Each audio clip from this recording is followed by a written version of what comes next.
Good morning and welcome to your Rangers Review briefing for Thursday, August 15th. I'm Chris Jack and I'm delighted once again to be joined by Stevie Clifford to discuss all your latest Rangers news after what has been once again a headline-grabbing week both on and off the park at Ibrox, Hampden, Auchenhowie and wherever Rangers rock up to do business these days. Stevie, how are we? Yeah, I'm absolutely wonderful. And needless to say, when Joshua said, "Could you cover tomorrow for us? We've got a busy day and I need to, could you do it with Chris?" I thought, it should be fairly straightforward. Nothing major to talk about. And then, of course, that was withstanding the fact that we're dealing with Rangers, isn't it? So, yeah, wonderful. We should have known better by now. Experienced campaigners like us buying into the fact that it was a fairly quiet, or that things could be quiet. We'll start with off the park issues. It feels like the obvious place to start. Rangers released a statement last night confirming there will be no away fans present at Parkhead for the first Old Firm fixture in a couple of weeks' time, and as a result, there will be no Celtic fans at Ibrox for the game in January. I will read you the Rangers statement, which says, Rangers was today informed that Celtic will make no allocation for away fans for the September Old Firm game. The allocation to be implemented by both clubs was clear and Rangers was taking all steps towards fulfilling that agreement. In the meantime, we can confirm that no away allocation will apply for the January Old Firm fixture at Ibrox. This is consistent with this reciprocity embedded in the agreement reached between the clubs and the SPFL. So the latest twist, the latest chapter in what I think we can now class as a saga. It has been going on for that long. Stevie, what's your thoughts? I'm quite bored of it all, Chris. I really am. Just everything is just such a struggle when it comes to, anything really to do with our football club. And it's a really boring discussion because we went through it, plenty of times and we finally think we've got an agreement to stick to. I don't know the ins and outs of it, who's not done what, but it appears to me, and I know for a fact that Celtic have done what they're supposed to do at their stadium. They've met all the guidelines. They've made all the changes to their turnstile, put in nettings and stuff like that, and it appears that we haven't. And for that reason alone, they have pulled the plug on it, which, look, they were always going to do. It's a chance to grandstand, isn't it, a wee bit? And it's a chance to put us back in our place where, they can tell us what they're doing and dictate to us. So it was always going to be the case. But if Rangers could just have held up their end of the bargain, we wouldn't probably have got to this. But then Rangers will probably argue that they've got plenty of time to put it in place. And before it comes to the game at Ibrox in January time, the end of December, whenever the fixture is, I can't quite remember. And they would have said, that it's absolutely fine and they've got plenty of time to do it. But, it's all just really unnecessary, just the whole thing. You get to a point where you've got an agreement, just work together. And then this one-upmanship and this, all played out in public. And, it's all pretty grating on my just overall feelings towards it. It's boring, Chris. Like, you know what I mean? We want away fans, you want an atmosphere.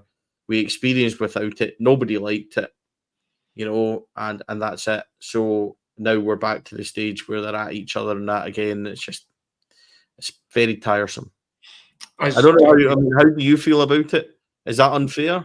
No, I have to agree. I mentioned the word saga there. I think it became a saga a long time ago, unfortunately. And even last night, this has been doing the rounds for about a week or so. There's been murmurings of it online. Story then came out last night. Rangers then said they would put a statement out. I think it was 9 o'clock at night that came last night. Sources at the club are insisting that the agreed works would be carried out well in advance of that January fixture and that there was nothing in the initial agreement between the clubs and the SPFL last season, that the work had to be done before the start of the campaign. I think Rangers have always been consistent in the fact that they want away fans at the matches, that they feel that it benefits it, but it then comes down, as it has done for the numbers. We thought, as you outlined there, we thought we got to the bottom of this. We thought we'd reached the end of it with this European style allocation. It sounded like a good compromise, sounded like a way forward.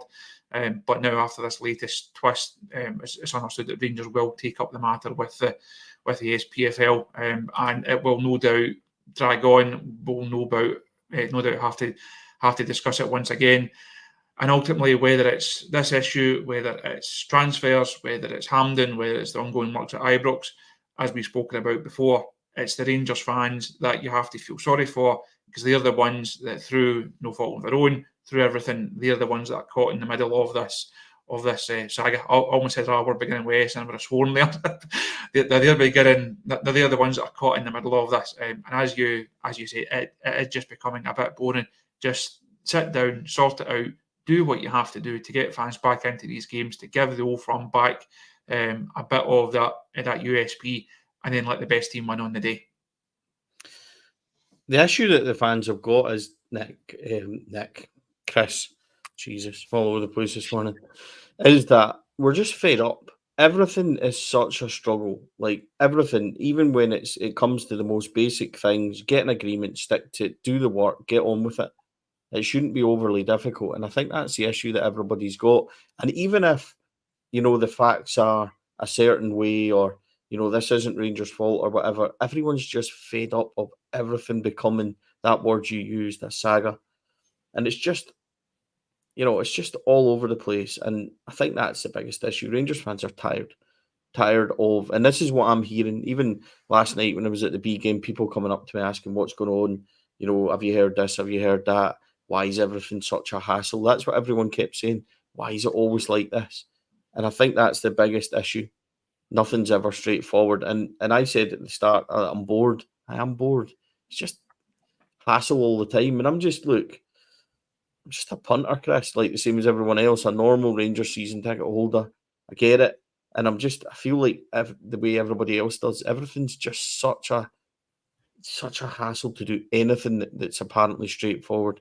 Get an agreement, stick to it, move on. That's it. That's all you really want. And if there's overriding issues, can you not just sit down and sort it out and go from there? It's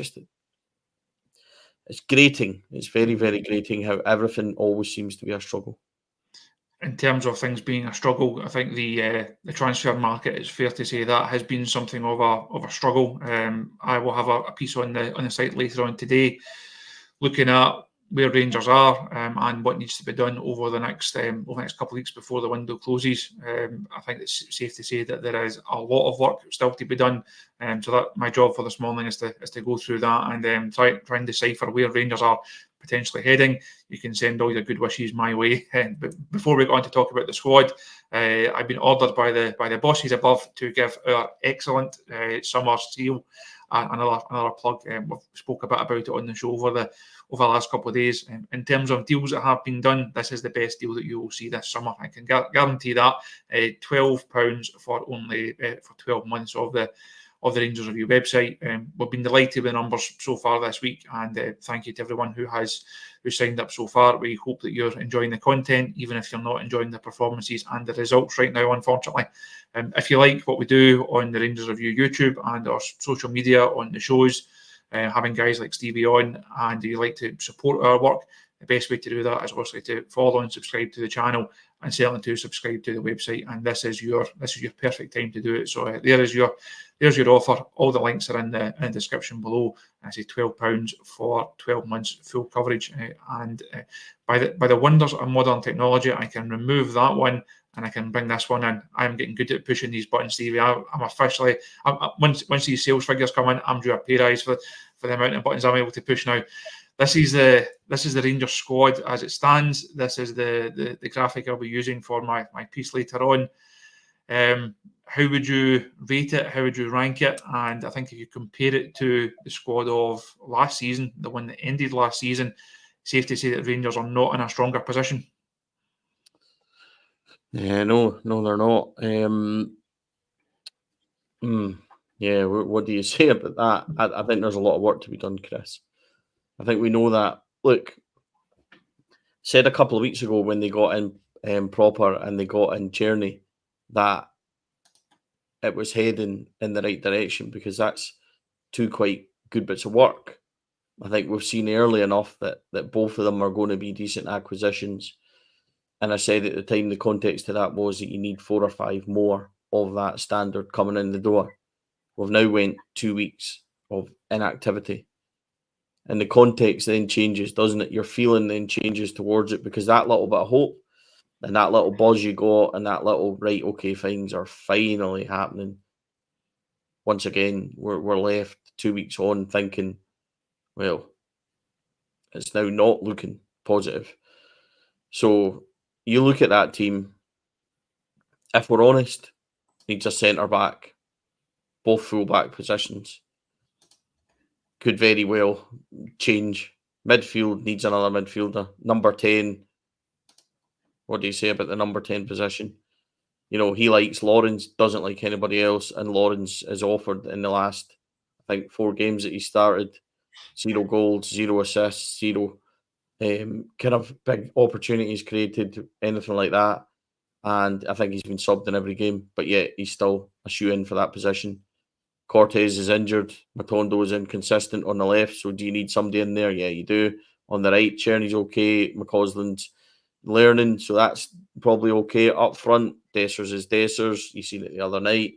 Danilo isn't getting a sniff at the moment, despite the fact that he's been fit for several weeks. And Igamani is apparently training with the first team, a thing for the future, but isn't getting game time with the B team. And where's he really at? Do we need another striker? Yeah.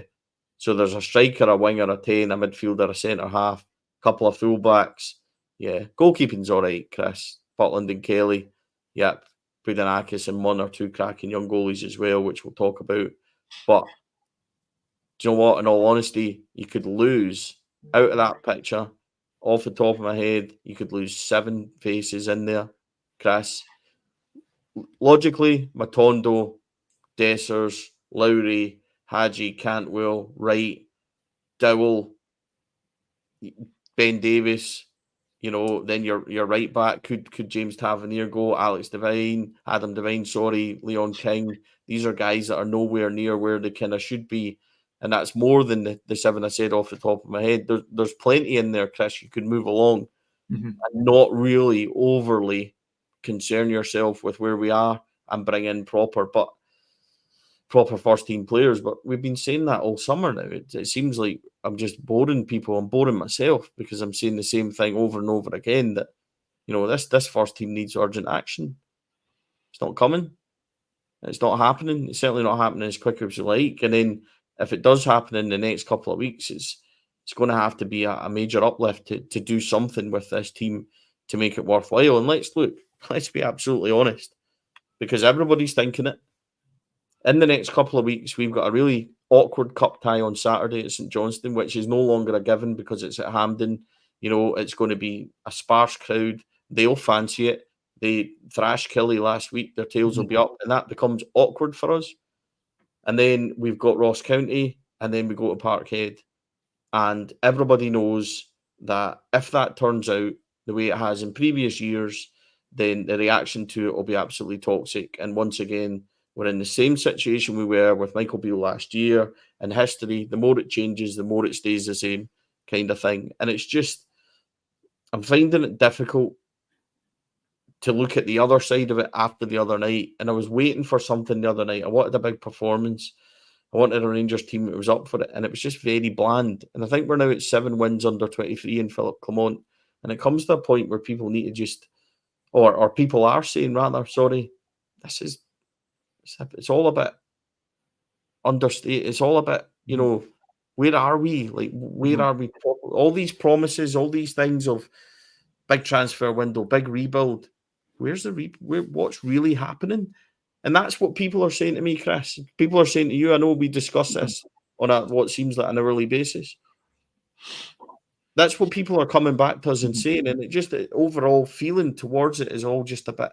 And you look at that on paper, that's not going to get you where it needs to be.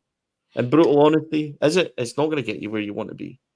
No, it's when Josh did up the graphic for us yesterday afternoon when he was on, sent it through, and when I had a look at it, it was more. I think it's more frightening, if you like, when you see it laid out like that in black and white of where this group actually is. I think a point myself and Josh spoke about post-match on Tuesday in terms of the timing of this rebuild. We promised the end of a cycle, and we all expected a number of players out, a number of players in. And it may well still happen. The manager was asked post-match about it on Tuesday. Are you where you thought you would be in terms of the rebuild? And he fudged it a wee bit almost and said, now's not the time. No manager can ever know that. Come back to me on September 1st. He was asked pre-match, do you think you're stronger now than you were at the end of the season? And it was the same sort of answer of, come back to me at the end of the transfer window. That's fine. You can judge the transfer window as a whole at the end of it, but you have to judge the transfer window at various stages. Champions League third qualifying round is a very, very important stage for Rangers, and ultimately they weren't ready for it. The squad wasn't good enough. Take the red card out of it. Over the 2 games, where Rangers where they needed to be. Going to Tynecastle, first game of the season, where Rangers where they needed to be. No. In a fortnight's time, they're going to Parkhead for a game that isn't perhaps not must win, probably is a must not lose. Are they going to be where they need to be? Because even if a couple of players now come in, we've seen the manager being somewhat reluctant or being careful with players that are coming in. You're not going to sign 2 or 3 guys 2 or 3 days before Parkhead and then suddenly throw them in, because that's not his style. So you're then going into this run of games, as you outlined there, Stevie, with the majority of this squad. And we also speak to Rangers fans all the time. We see the social media comments, we see the comments on the show. There's very, very little faith that this squad is good enough to get through the next couple of weeks before reinforcements potentially arrive. If those reinforcements don't arrive, it's very, very hard to see Rangers doing anything this season. Yeah, it's fair. And even if it's not fair, it's what everybody's thinking and what everybody's worried about. And yeah, I mean, look, it sounds quite brutal, doesn't it? It sounds quite defeatist, but and I hear people already will be saying you've got to get behind the team, and that's not that we're not behind the team. You just got to call it as you see it, and that squad is miles away from being good enough. And even if you could do certain things with it, the manager seems so stuck in what he wants to do that he's and maybe we can come on to that slightly, but that I don't see it overly changing, like you say. And there's a lot of things there, Chris, like when you talk about how careful he is being with players and with Czerny, he can't start. He's only had 6, 7, 8 training sessions. James Tavernier missed most of pre-season, came in really late to kind of play, and basically has played 490 minutes at the start of the season. Looks absolutely dead on his feet at times, and looks absolutely knackered. But Tab's playing every single game, whereas Dujon Sterling's getting thrown on at left wing because he's only can play bit part, and Czerny can only play 50 minutes according to sports science. Well, what are your sports science saying about James Tavernier and Cyril Dessers that are getting ran, into the ground more or less, and look absolutely knackered as well? So, like, some of it to me doesn't really make sense, and I think that's where people start questioning what the manager's doing and what's happening with it. So it's just a mixed messages, I think, is how I would describe it, and how people are describing it to me when they're talking about things not really making sense. If sports science was such a factor, surely it's picking up other players as well. So, I can't claim to be a sports science expert, but some of it just doesn't make sense to me. I think one of the things that stands out from that graphic is the kind of dearth, I feel like, the limited number of academy prospects in there who we think have got a real chance. So Leon King's name's on there, Devine, McCausland, obviously. A comment here and a donation to the channel from Hope. So firstly, thank you very much for the donation. That's very much appreciated. And he mentions your B team coverage last night. Where do you see the B team? Where do you see a number of these players? Again, now you're looking at the names. Also, Liam Kelly as an academy prospect or product. Sorry, Budanowskis and Mason Munn in there. There's not a lot of academy players who are established yet. Now, people again on the show later on the comments here, on people talking about Zach Lovelace, people talking about Bailey Rice. It's something the manager has spoken about. Of Rangers need to get better at this. They have to bring players, through the academy system and bring them into the first team. Is there anyone you've seen more of the B team than me over the last certainly this season and probably last season as well? Is there anyone there that you think deserves a shot ahead of some of the tried and familiar faces that we have seen? What I would say last night was thoroughly enjoyable, Chris. Thoroughly enjoyable. People that have actually watched the coverage of it will be shocked to see me actually smiling and enjoying it. And do you know why? And it suddenly hit me last night is because Rangers were attacking. It was good football. It was exciting. We were actually on the move. It was quick, attacking players, young lads really want to push forward. Structure was there. It actually looked pretty decent, and I was actually enjoying it. I actually called on the video as we clip it all the way through. We're doing it as live, and I was actually before we equalised. I said Rangers are doing really well here, and they're well in this game, and I feel like we're on the cusp of doing something. 2 minutes later, we scored and equalised, and the next update, I was like, once again, 1-1, we're doing okay. Again, I feel like something's coming. Next minute, we're 2-1 up. And that's how it felt. You really enjoyed it. You believed in what you were watching and what you were doing. The kids were playing really well. So to go kind of through it of some of the things that I wanted to talk about. First of all, Mason Munn recently signed a 4-year contract as our goalkeeper. 18, 6'4", Chris. You've seen the picture of me with him this morning. It was like interviewing a giraffe last night. Absolute lovely lad, really funny guy, really, really nice lad. I was having a laugh with him as well because he was absolutely huge compared to me, 5'5" me. Excellent goalkeeper. Some of his saves last night, the one to the bottom left, bottom right, they had one, he tipped over top left as well. Really cracking saves. He had one moment he came out for a cross and it slipped out his grasp.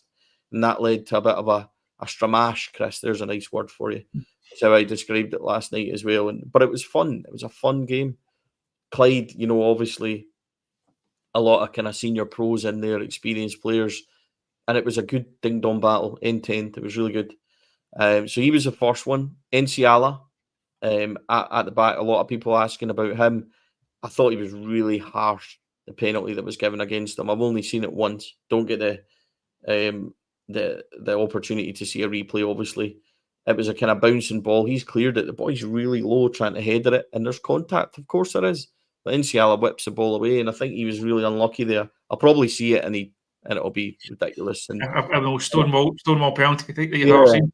you would have given it back in your refereeing days.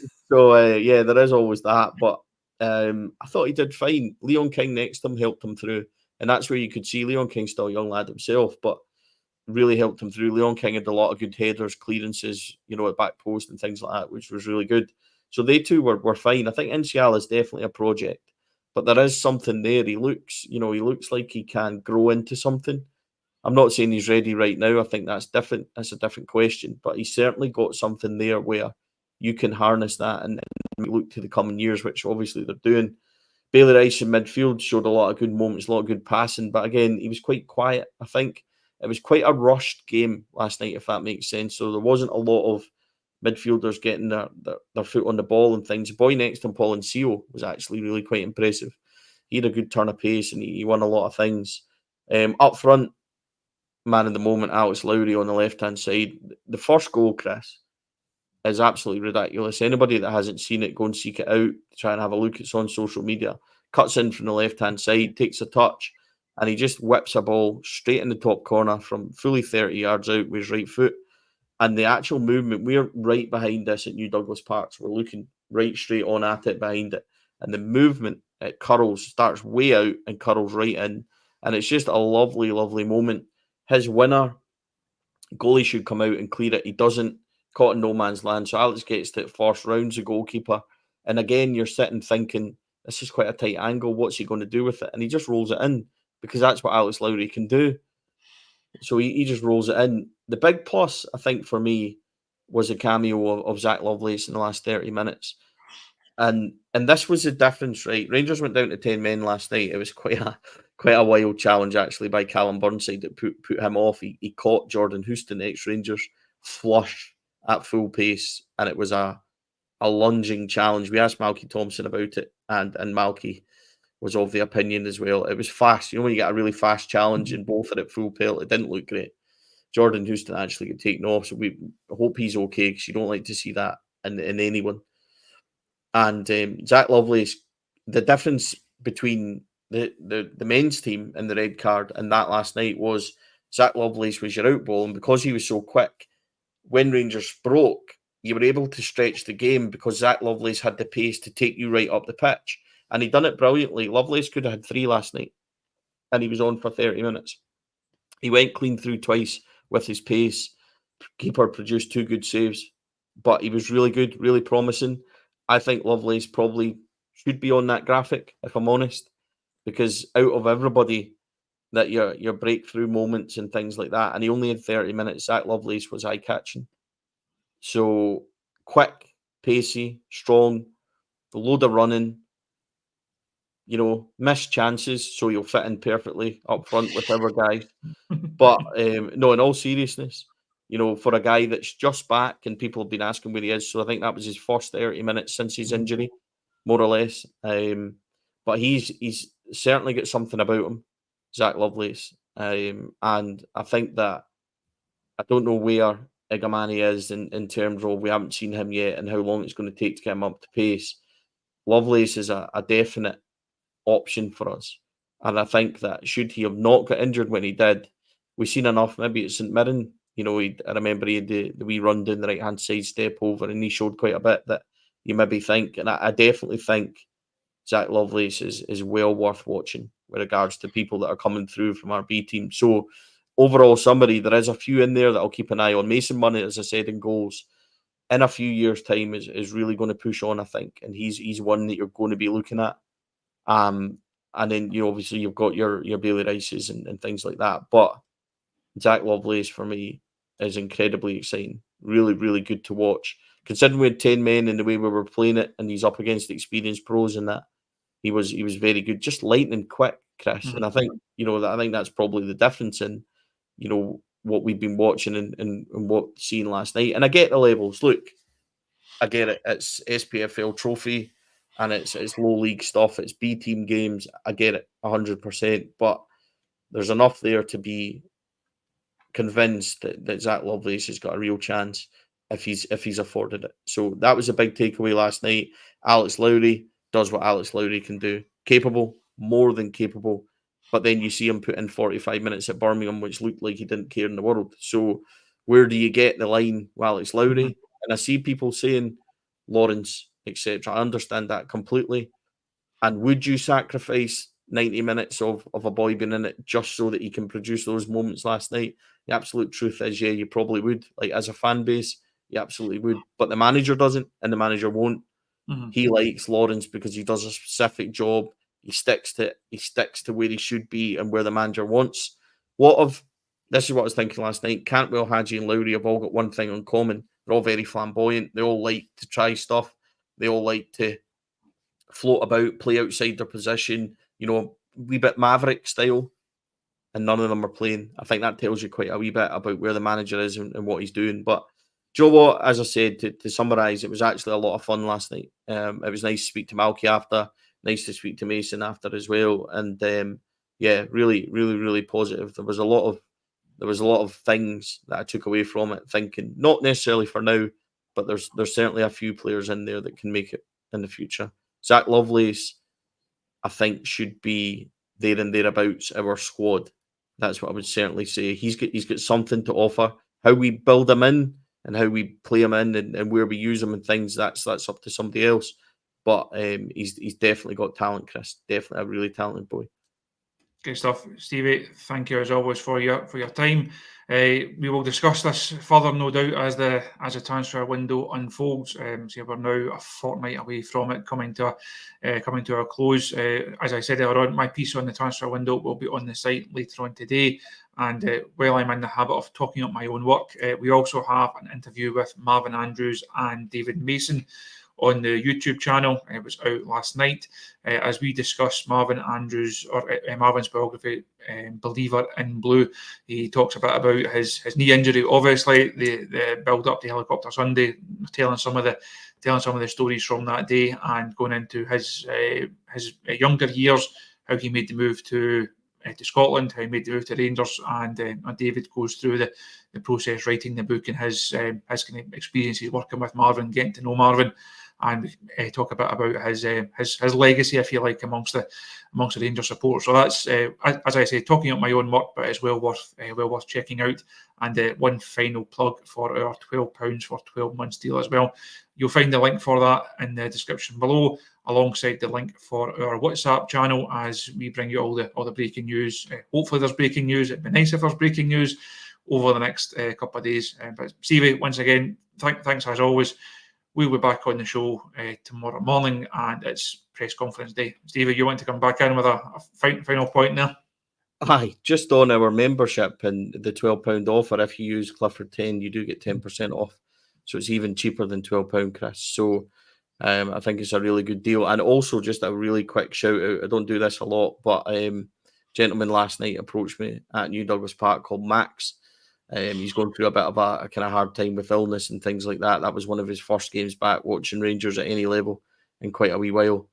So watches the show, really likes what we do. So Max, I hope, nice to meet you last night, and I hope that you enjoyed those moments and goals last night, and best wishes to you. Certainly echo that, and hopefully there's plenty more games that he can get along to.